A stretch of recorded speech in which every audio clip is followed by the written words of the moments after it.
ఎప్పుడైనా అవసరం కోసం ఖర్చు పెట్టారు, కానీ తర్వాత మీరు బాధపడ్డారా? పశ్చాత్తాపపడ్డారా?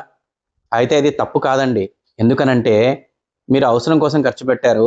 కానీ మీ మనసులో మాత్రం ఫీలింగ్‌లో ఉండిపోయిన ఇది అనవసరంగా నేను ఖర్చు పెట్టానే, ఇది సేవ్ చేసి ఉండాల్సింది, ఇన్వెస్ట్ చేసి ఉండాల్సింది అనే బాధలో ఉండిపోయినారు.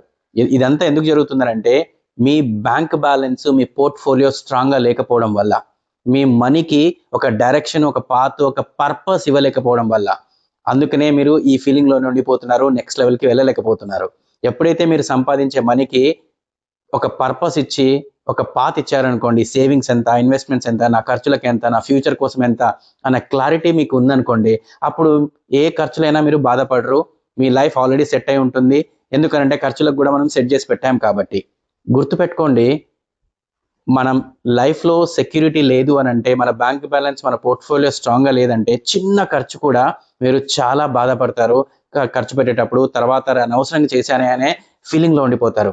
కానీ ఎప్పుడైతే మీ బ్యాంక్ బ్యాలెన్స్, పోర్ట్‌ఫోలియో స్ట్రాంగ్‌గా ఉంది అనుకోండి, ఖర్చులకు ఆల్రెడీ మనం డిసైడ్ చేశామని అనుకుంటారు కాబట్టి, సో, ఆల్రెడీ తీసి పెట్టాం కాబట్టి, దానికి ఎప్పుడు బాధపడరు. సో, గుర్తుపెట్టుకోండి, ప్రతి సంపాదించే మనీకి ఒక పర్పస్ ఇవ్వడం స్టార్ట్ చేయండి. Thank you.